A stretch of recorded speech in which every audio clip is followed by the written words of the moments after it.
In the last video, I introduced techniques on how we could derive stiffness for a simple bar element. There was either some direct techniques or more formal techniques using the principle of minimum total potential energy, Rayleigh-Ritz or Galerkin methods. In this video, I want to continue using those techniques to derive stiffness for other 2D and 3D elements. I will mainly focus on continuum elements. In the book, there are descriptions for derivation of stiffness for beam elements, also plate, and a general description for shell elements. But here I'll just focus on some continuum elements. There is also some important description necessary on the integration methods that are used for these elements. I will briefly cover that also. Rather like the first video on the finite element method, this video is rather long, so I've split it into three parts. The first part considers derivation of finite elements based on a displacement field function, and also introduces the concept of higher order elements which use more nodes to give greater accuracy. Then there's another part which looks at simplex methods which are suitable for certain elements and techniques used for their integration. That would be the integration of the area or the volume depending upon the element type. And then lastly, I'll be going through isoparametric elements and Gaussian integration. These are the types of elements that are mostly used these days. I'll also be giving a bit of a wrap-up on some suitable tutorials you might want to try, which are presented within the book, and also some of the material that I've rather neglected in this video that is contained in chapter 2 of the book. So on the next slide, I will introduce again these three types of elements and explain a little bit on the history of their development. So to get started, just to remind you, these are the different types of elements we have available. I'm going to be focusing first of all on the 2D triangle element, and I'm going to be using first of all this assumed displacement field method. This was the original technique developed for finite elements from the mid-1950s. I will then explain alternative methods that have been developed. There was an important technique based on simplex geometries from the 1960s, and then in the mid-1960s, Bruce Irons developed a technique using an isoparametric formulation which has certain advantages concerning the integration of the element volume.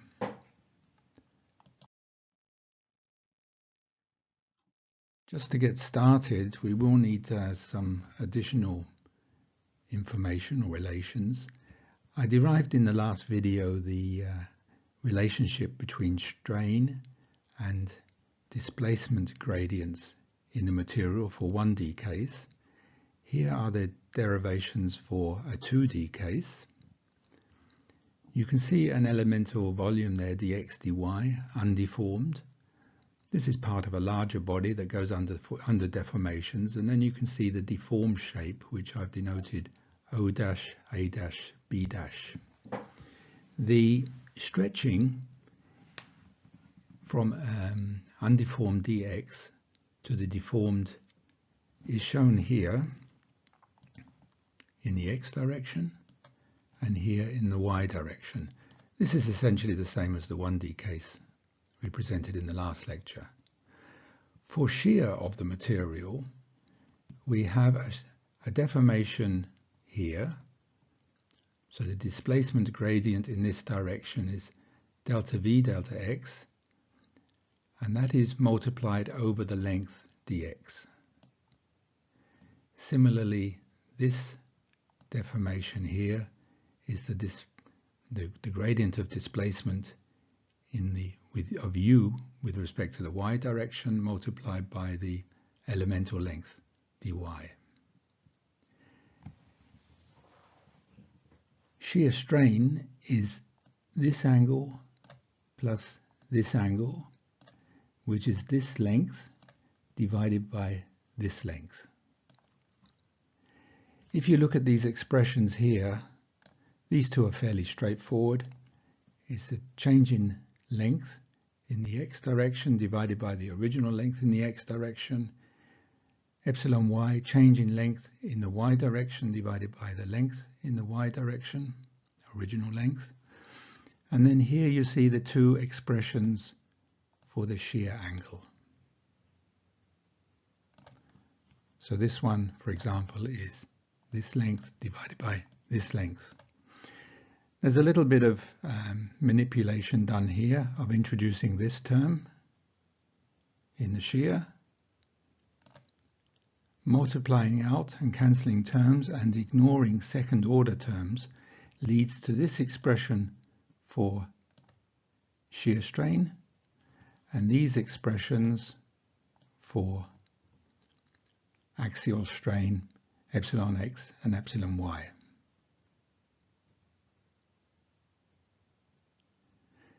I think you can imagine there's a very simple extension of this to a 3D material. It's fairly straightforward. In this case, you will have an extra strain, epsilon z, and additional shear strains, gamma xy and gamma yz.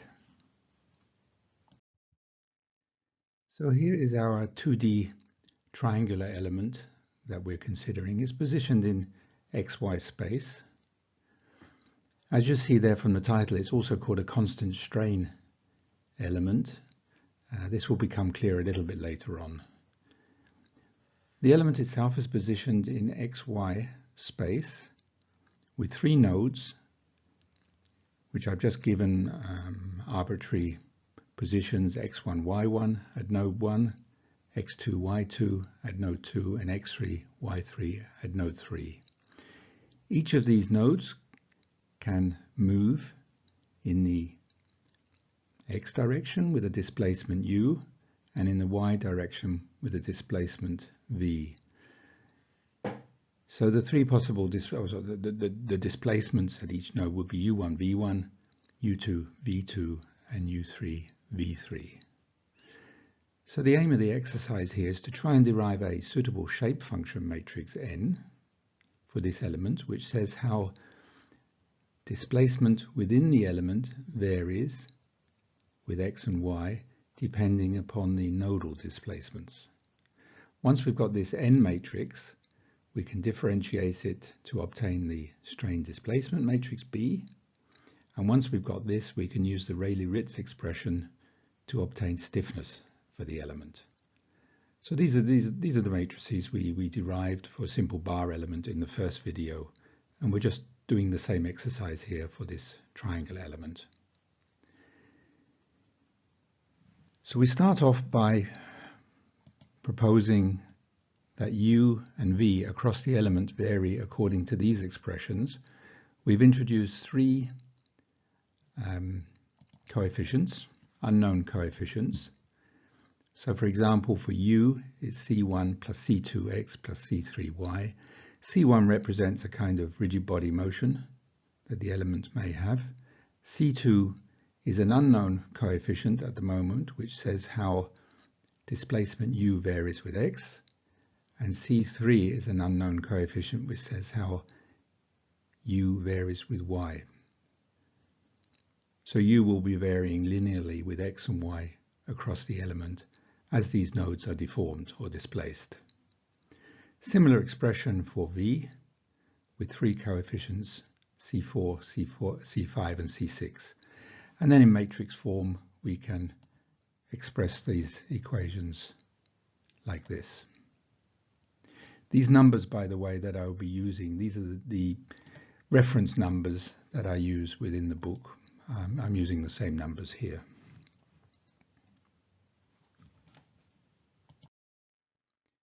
We can now impose the conditions that at the first node we have to have displacements u1, v1. At the second node we have displacements u2, v2. And the third node u3, v3. So these conditions are imposed on those previous expressions, giving us this matrix condition here.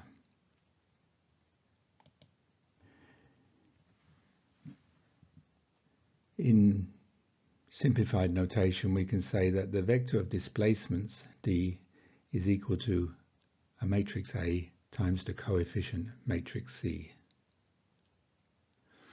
We're then in a position to invert this A matrix and find the value of the coefficients for this particular element.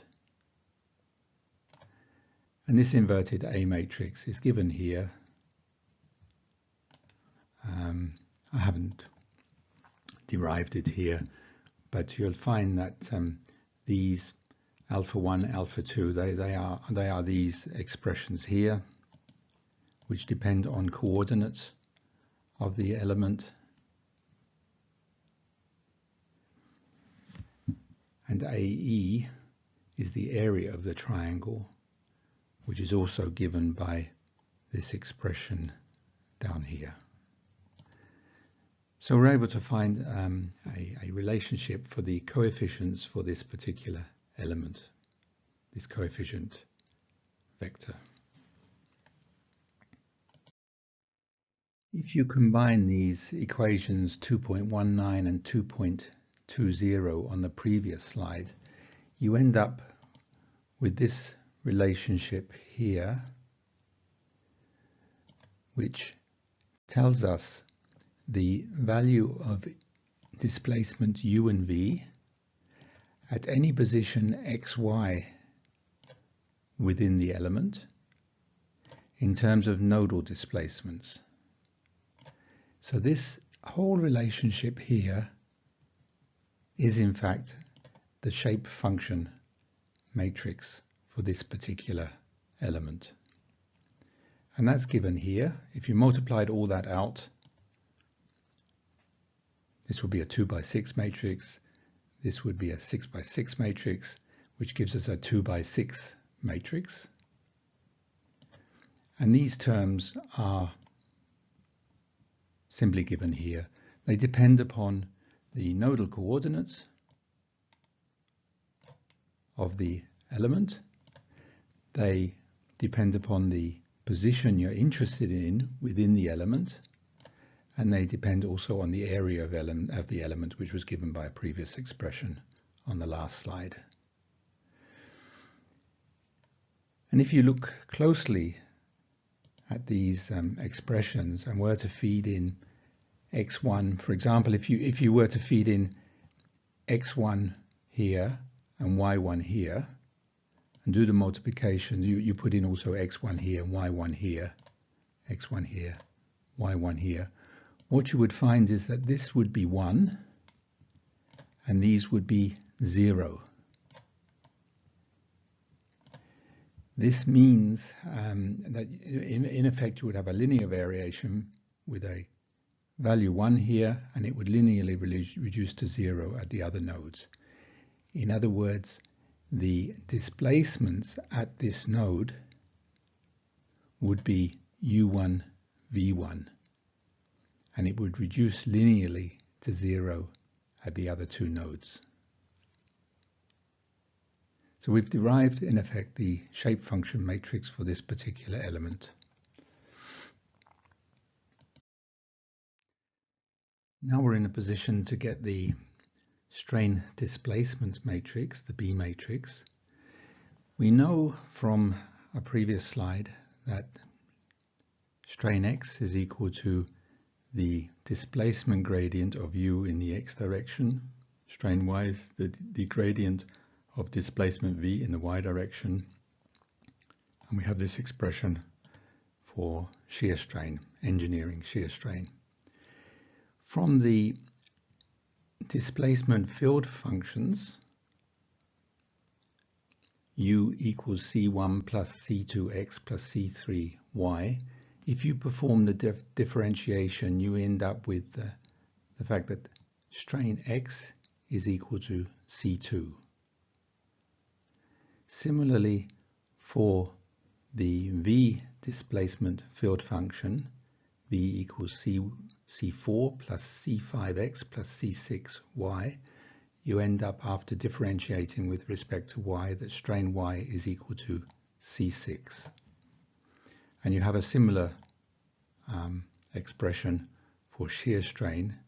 After differentiation, you'll have C3 plus C5.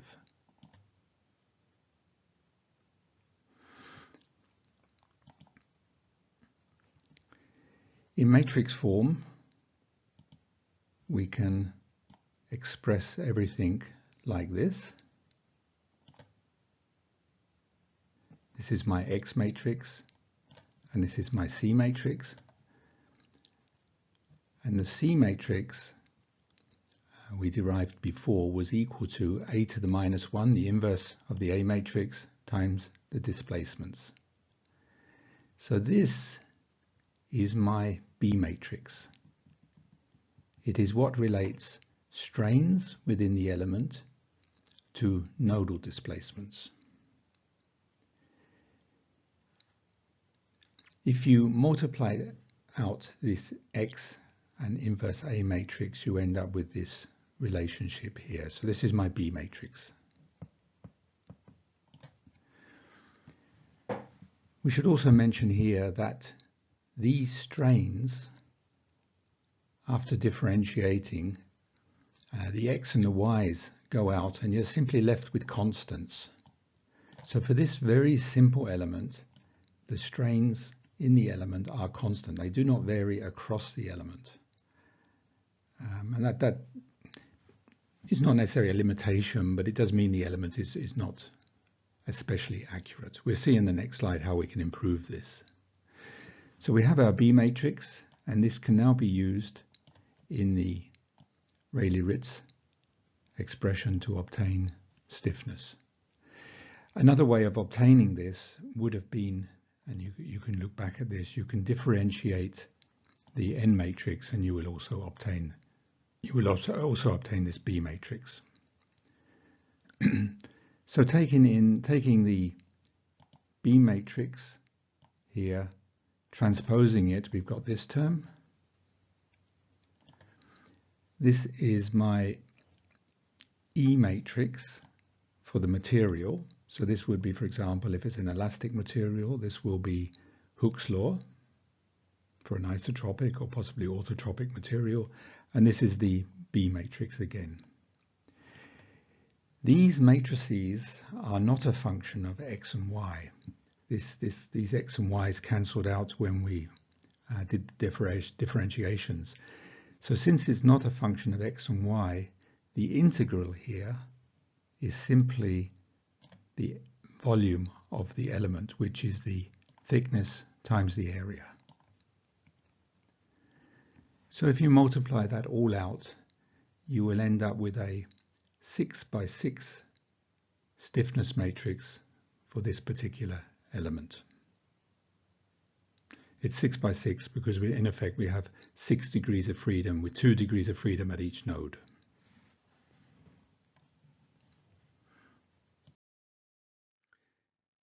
There are several points on this slide I'd like to go through just to give you an idea of how other elements can be formulated and other possibilities. So far we've been looking at this 2D triangular element shown here. It had 3 nodes, 2 degrees of freedom at each node, so a total of 6 degrees of freedom. This allowed us to have 6 coefficients, a total of 6 coefficients, in the U and V displacement field functions for this particular element. This representation here is the Pascal triangle. I think you can see how the structure is: 1x, y, x squared, xy, y squared, and this leads on. For this particular element, the natural choice for these variations was the 1, the x, and the y, which we had here, here, and here in each direction.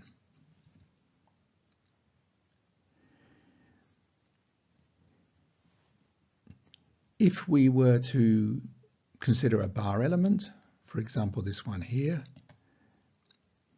you would have two coefficients for the 2 degrees of freedom of this particular bar element. There's 1 degree of freedom here and another degree of freedom here. So the obvious choice would be then C1 plus C2x. But once you've established this displacement field function, exactly the same procedure could be followed through to get a shape function matrix, to get a strain displacement B matrix, and to derive a stiffness matrix for the element based on the Rayleigh-Ritz equation. For the 2D quadrilateral, this element here, we would now have 2 degrees of freedom at each node, a total of 8 degrees of freedom. And the natural choice in these 8 degrees of freedom would be to use the 1, the x, the y, and the xy, and 8 coefficients for the displacement field function shown here. Integration of this particular element would get slightly more difficult because in the B matrix you will have terms as a function of x and as a function of y due to this here. And that does mean you'd have to do integration over this limit in this direction and over this limit in this direction. That would require the sides to be parallel to each other. And also, if it was orientated at an inclined angle to the global frame, you would have to introduce some transformation to go from a local frame system to a global frame system. But I didn't want to get into that here. So integration does become a problem with these displacement field function methods.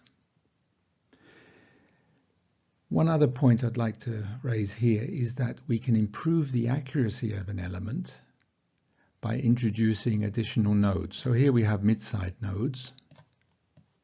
This allows us to have more coefficients. So for example, here we've got 12 degrees of freedom now.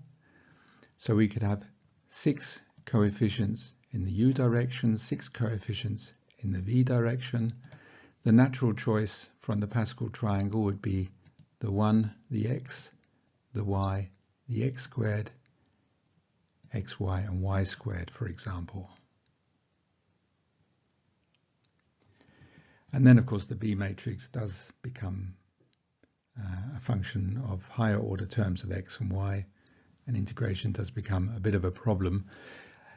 And this is the reason for using the simplex elements that I will show in the next section.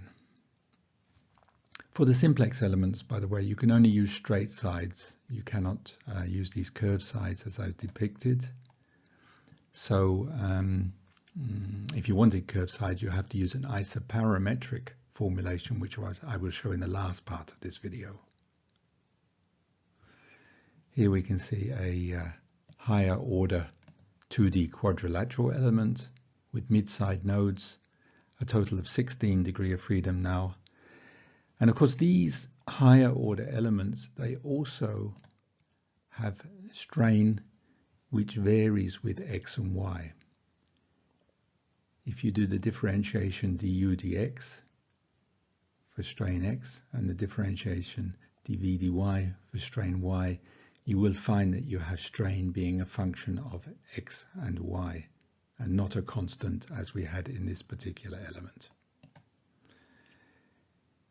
Last point to mention, if you extend this method to 3D elements, I've just shown the 3D tetrahedra here and the higher order element here.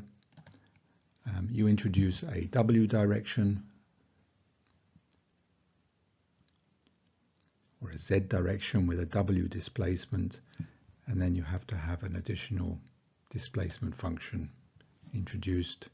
And of course, with the higher order element, again, you've got many more coefficients to give you a much better representation of displacements across the element and strains across the element. So I hope that gives a quick overview of some possibilities for improved elements. I will, in the next section, be going on to the simplex formulation, which really, as I say, only applies to the tetrahedra and to the triangle elements here. So going on now to the simplex method, this is only valid for certain geometries, and in our case that is the triangle and the tetrahedra elements, or the higher order variation of these elements. And the particular advantage of the method is that there are convenient formulas for doing the integration, and I will be briefly showing this. I just want to show a few features of these simplex elements. I'm not going to go through a complete derivation of stiffness. You will find this in the book if you're interested. Plenty of other books describe this as well, and I'm sure there's information on the web. This concept is really only for certain geometries, so-called simplex geometries. A line element, a triangle, and a tetrahedra are all simplex geometries. And these would be the particular geometries that would be of interest for 1D, 2D, and 3D elements. The main feature is that you can perform this integral easier. It's indirectly shown on this first slide, but the next slides will show this a little better. For a simplex geometry, let's say the 2D triangle here, we introduce a new concept for the positioning of the coordinates x, y within the element. So this would be for the integration over the complete area with x and y. Instead of doing this directly, we use so-called area coordinates. So for example, if you look here, A1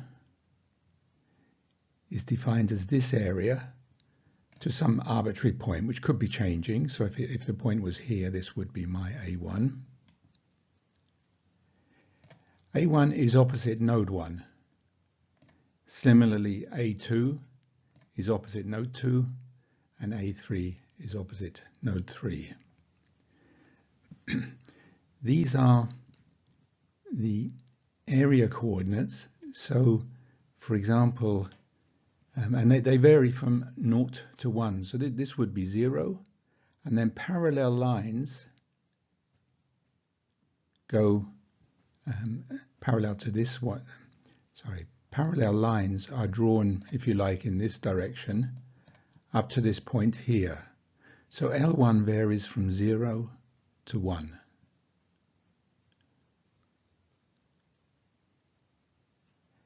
And L1 is in fact A1 over the complete area.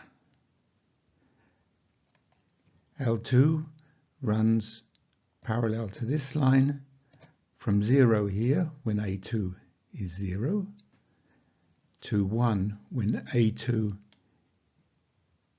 is equal to the area. So A2 over A is equal to 1. But you can imagine these are parallel lines that are moving this way.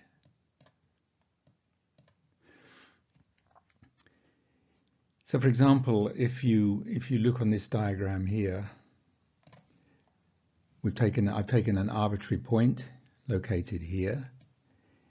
Its coordinate in area coordinates, in these new area coordinates, is given here. L1 is 0.25, L2 is 0.5, and L3 is 0.25. And if you look closely at this description of the area coordinates that I've just mentioned, you will see indeed that point, this point here, does have these area coordinates. In effect, these area coordinates are identical to the shape functions that we previously defined for a triangle element. In other words, if we say L1 is equal to N1, N1 is equal to 1 when it's here, when the point we're referring to is here, and it reduces to 0 at these two nodes. Similarly, if we were considering this point here, n2 would be equal to 1 and will reduce to 0 at these points. And there's a linear variation as these reduce across the element.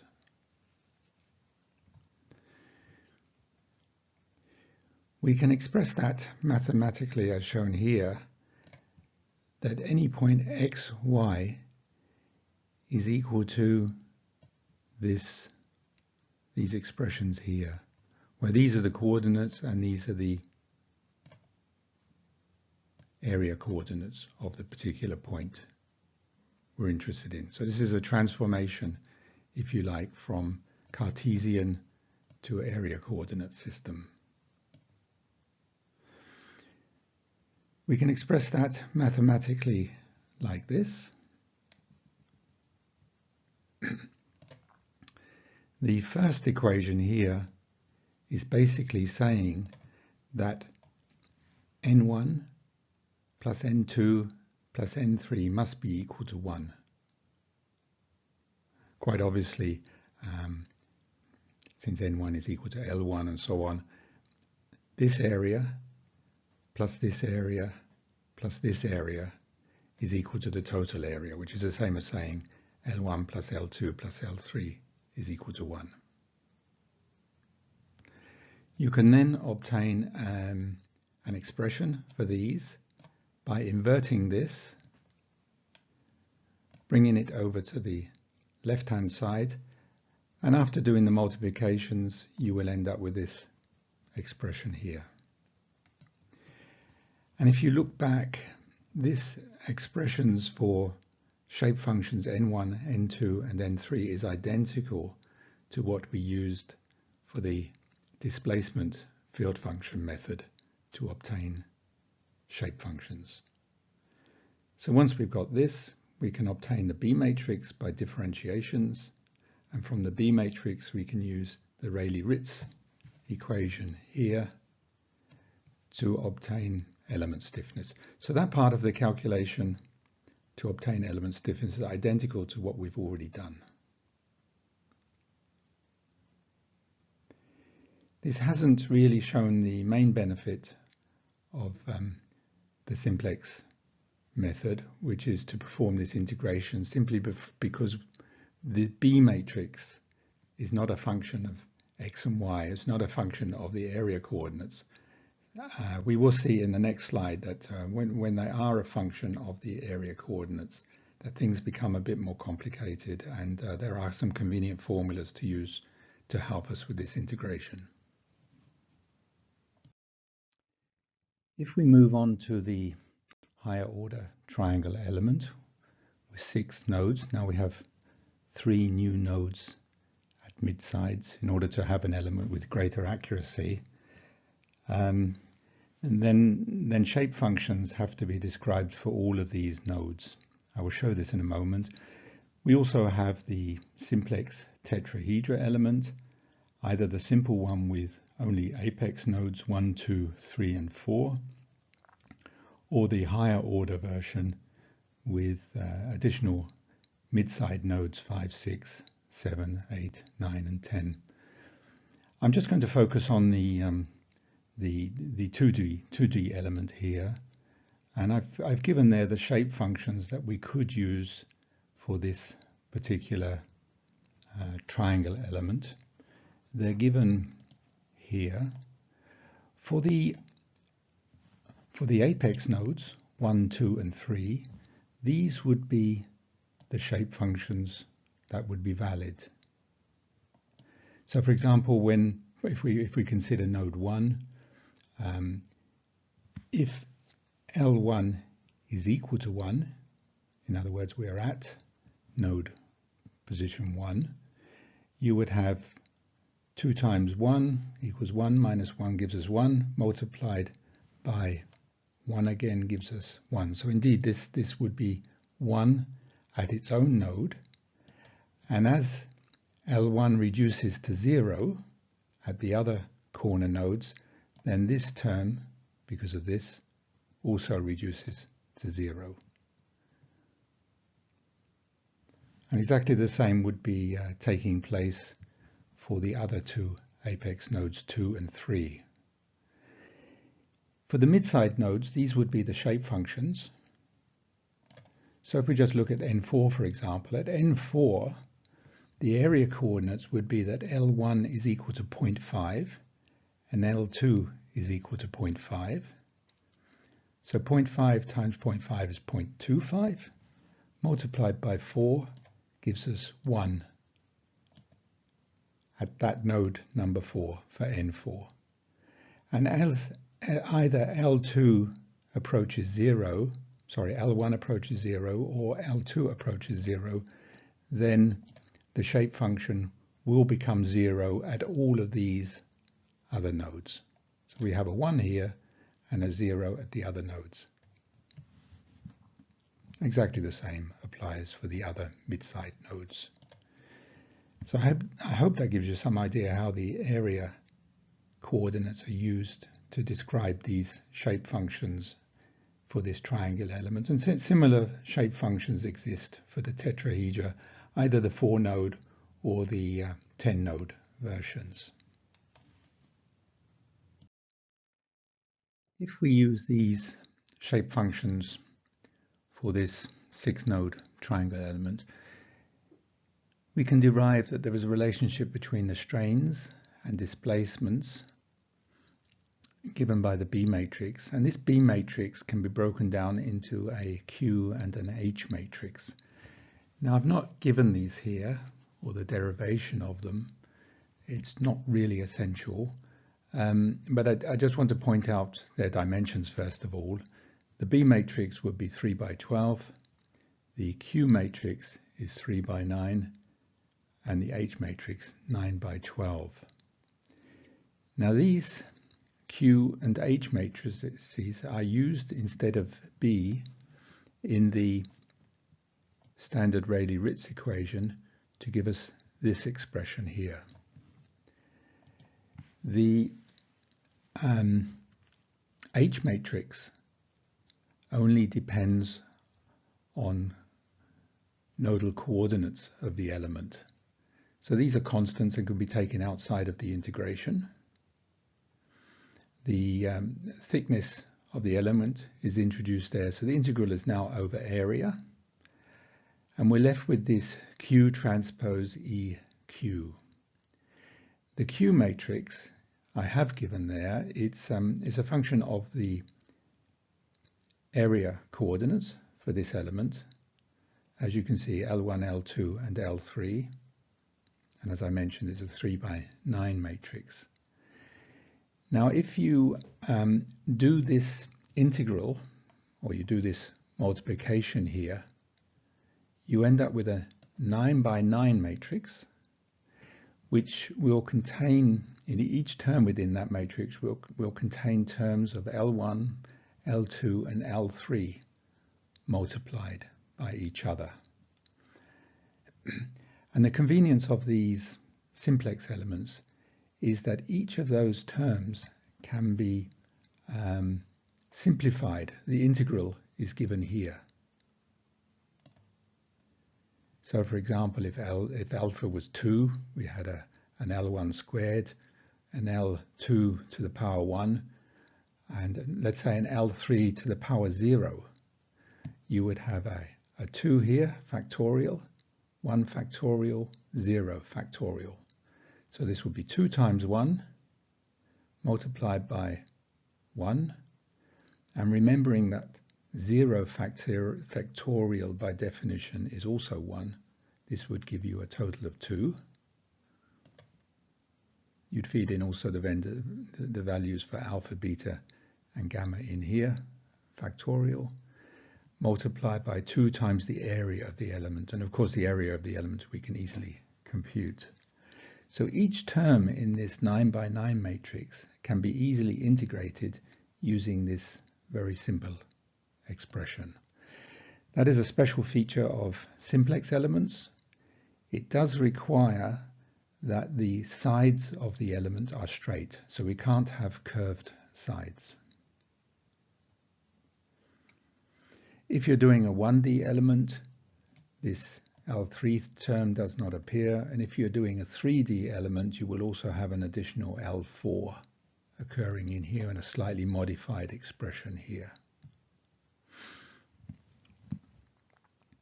So only valid for simplex elements, and this is something that can be easily programmed. I have in the book given a reference where that is programmed and conveniently programmed, presumably in Fortran. As I say, the sides of the elements have to be straight. The next elements I'm going to be covering are isoparametric elements, which do allow curved sides. So it's a special advantage.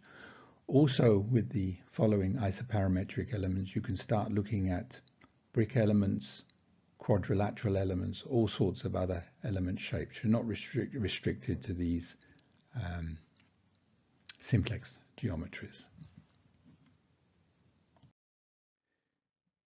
So moving on, I'm just going to go through isoparametric elements. Again, I won't do complete derivations of these elements. I just want to point out some of the important points. And one particular advantage of these elements is that you can start to use Gaussian integration as a means to work out the integrals. So it's a numerical technique to obtain the integrals. I'll also do a very quick wrap up on items that I've rather skipped over compared to what's in chapter 2, and suggestion on some tutorials that you might want to try that are in the book. I've tried here to put all of the important points regarding a simple 1D isoparametric element onto this rather busy slide. I hope it's clear. If we take a simple bar element, a length L, two nodes at 1 and 2, we position the Cartesian centroid at the middle of the beam. So node 1 is at position x equals minus L over 2, and node 2 is at position x equals L over 2.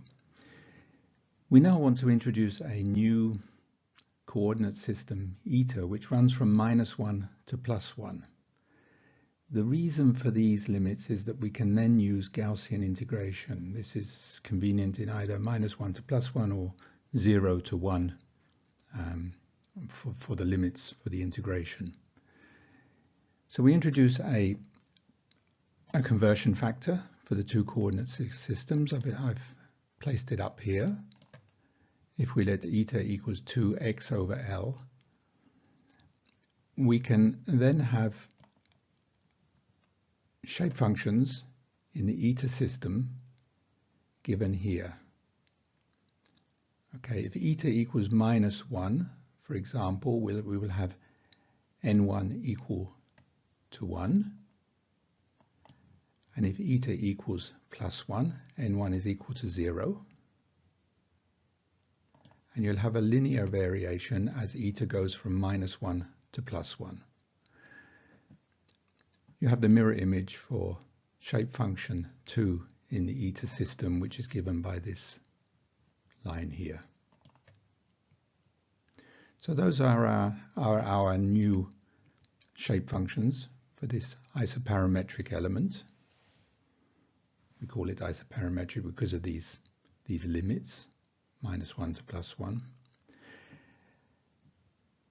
We now try to derive the stiffness matrix for this new coordinate system, or based on this new coordinate system.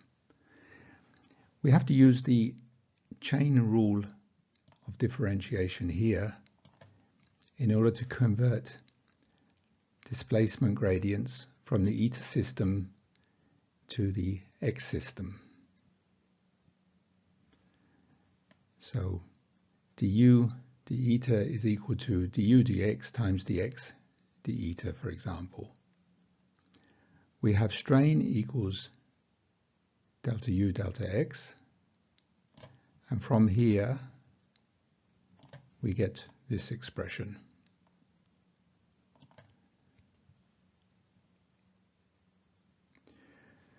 We can determine delta u with regard to the eta system from the differentiation here.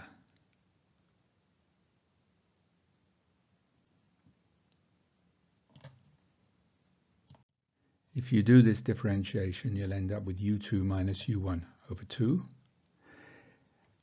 And this term dx d eta is obtained from here, and it's equal to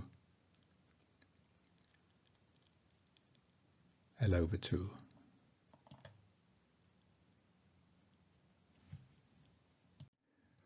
From these relations, you can obtain a beta or a B matrix in the eta system. This relates strain to nodal displacements,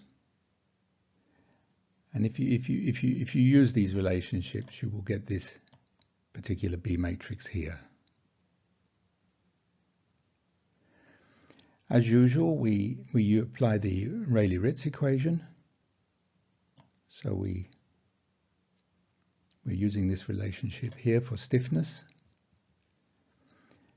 And the only difference is that we introduce a scaling factor, which is the determinant of the Jacobian, which relates, if you like, it's a scaling system between the x-coordinate system and the eta system, and that is the factor given here.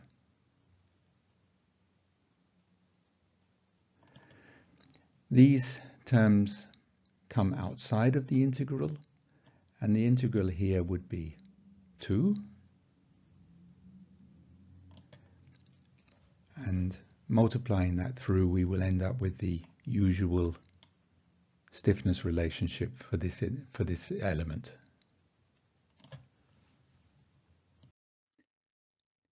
I just want to give you some ideas on this slide and the next slide how we convert from a physical element to these isoparametric elements. I'm not going to derive stiffness matrices, but I think the important point is just to see how these so-called mapping functions work. So, for example, in this figure, we see a physical element numbered 1, 2, 3, 4, has 4 nodes. We introduce a natural coordinate system, eta, neta. It's located at the centroid of the element. The eta axis runs from the center through the mid-sides, for example, of the 2 and 3 node, and the neta axis again runs from the center through the mid-sides of the, for example, the 3 and the 4 node. These axes do not have to be orthogonal in this particular case. The so-called parent element has the limits from -1 to +1 in the eta and the neta directions, and as such, in this system, the axes are orthogonal, and the element is a pure square, for example. You can see here the coordinates. So this is running from -1, -1. This would be +1, +1 in the xi-neta system.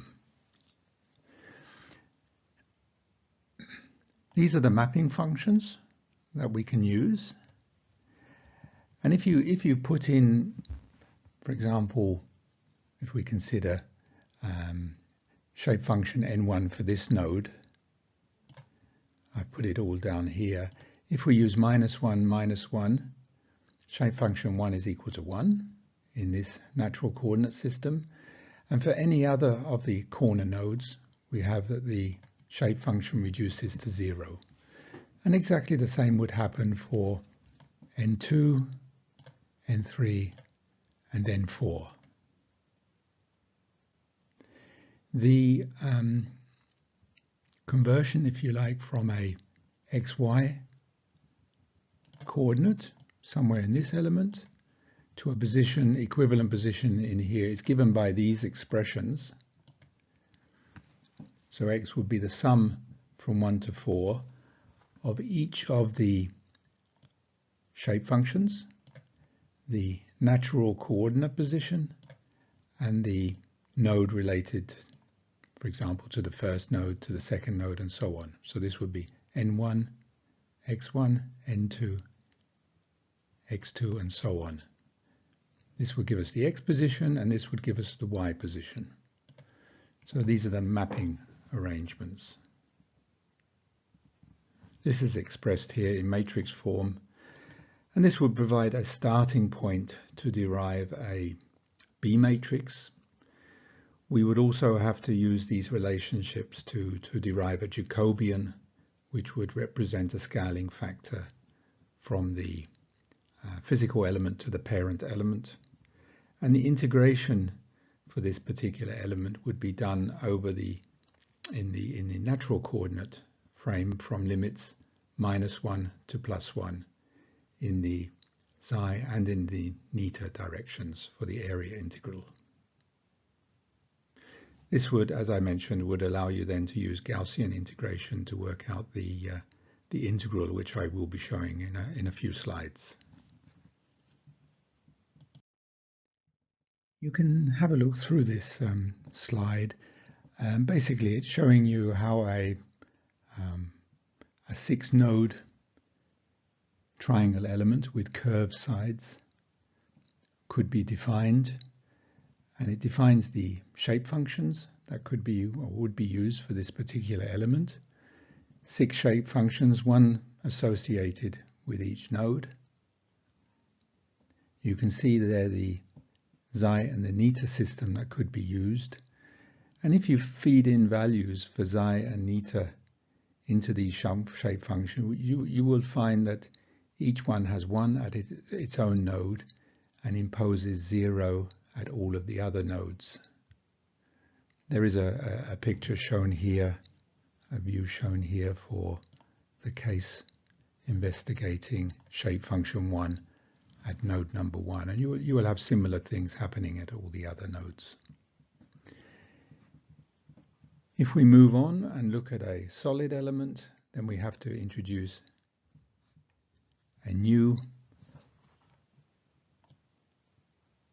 coordinate, a third natural coordinate, and here you can see the shape functions that could be used for this or would be used for this particular solid element.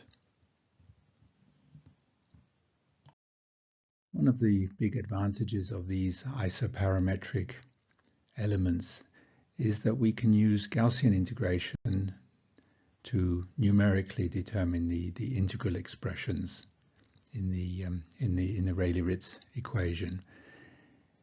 I guess most people are familiar with these sorts of integration using numerical methods. So if you have an integral, meaning you want to work out the area underneath a curve, you could take sampling points at regular intervals and then use something like trapezoid rules or Simpson rules in order to numerically determine the area. And Gaussian integration is very similar, except it works with the limits -1 to +1. And what he did was to fit certain polynomials through functions you're trying to represent and determine optimized points at which these samples should be taken. So these so-called Gauss points, which are given here, are the optimized sampling points. If it's a 1-degree polynomial, then you've only got 1 sampling point. If you're trying to represent a polynomial of degree 3, then you require at least 2 sampling points, and so on. We can see here the first case. If we are just trying to work out the integral here between +1 and -1 of some expression y in this local frame, d neta, then we could take a sampling at the center, giving us a value y1, multiply it by the weight, and the weight is this distance here, which would be 2. And we would sum our sampling points, but we've only got 1 sampling point, so this would give us 2 times y1. That would be accurate for a linear polynomial of degree 1, for example. The Gauss point is 0 and the weight is 2. If we had a third degree polynomial, for example shown here, we could get an accurate result with 2 points. So we have 2 particular points at these coordinates, and these would be the weights. So we take the sampling at minus 0.577, we sample the value at plus 0.577, in each case multiplied by the weight, which is 1 and 1, add them together as shown here, and you will get an improved value for this integral of this polynomial. And if you were trying to integrate an even higher order polynomial, then you would use more sampling points as shown here, 0 and plus minus 0.755. The value at the center would use this weight, and the values at plus minus 0.755, small error there, it should be 7.5, would be this weighting function.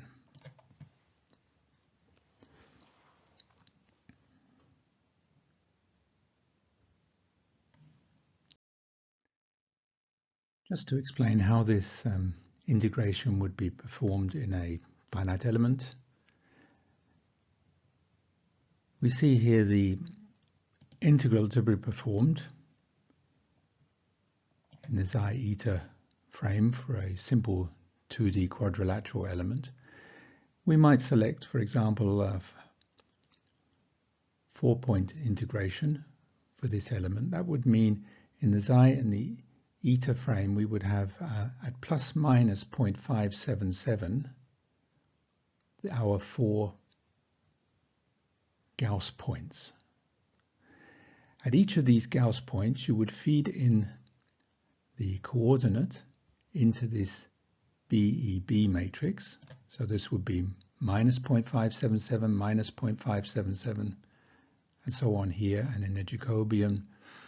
And in each case you would compute the value, and this would then be added to the value at each of these different coordinates. So in this case it would be plus 0.577 plus 0.577 used in here. You would add all these together. In each case you would be multiplying by the appropriate weight, and the summation will give you the total integral. If you were doing a 3D element where you had a zeta coordinate as well, then this would probably be 8 points that you would use. Of course, the more points you use, the more accurate it would be, but it does require more computation. In an implicit code, that's not really important, but in an explicit analysis, that can be rather expensive, and so people do tend to use 1-point integration for the element just at the center, or possibly reduced integration. It's argued often that under integration is perhaps less accurate, but it can compensate somewhat for the over-stiffening effect that is natural with finite elements. So it's not necessarily as bad as you might think. There can be a problem with under integration, or especially 1-point integration, in that you can get certain so-called hourglass modes occurring. This can be a problem with explicit analysis. These are associated with deformation modes where the element thinks there is no stresses or strains within the material due to the deformation that's occurring, and then there's no resistance to this deformation mode, and then you can run into numerical problems. But actually it's it's very unusual that this happens, and such elements which do use these one-point integration usually have special methods to try and control this, but that is a rather specialized technique. So I think that kind of wraps up most of the things I want to say regarding element formulations. This is an extract from the Calculix manual. Calculix is the code that I use for all of these tutorials, and this just gives you some ideas on the fairly large library of elements that are available in a typical finite element code. Other commercial codes will have more elements than this. This is by no means actually very large. There is a logic to these. So for example, if you look through this, C3 for example indicates it's three-dimensional, and this term here usually indicates the number of nodes that are present in the particular element. So for example, a 4-node shell element is S4 or S4R. I don't know what the R is used for. It'll be documented within the manual. A 6-node shell element, S6. The 10-node tetrahedra element here is used for many of the tutorials that I do. So this is a 3-dimensional with 10 nodes. It is this one here, for example. And just to say, the tetrahedra element and the triangle element, these two, would be based on a simplex formulation. But as you start looking at some of the other elements, for example, the the brick element, these types of elements, or the 8-node shell element, these types of elements would be using an isoparametric formulation.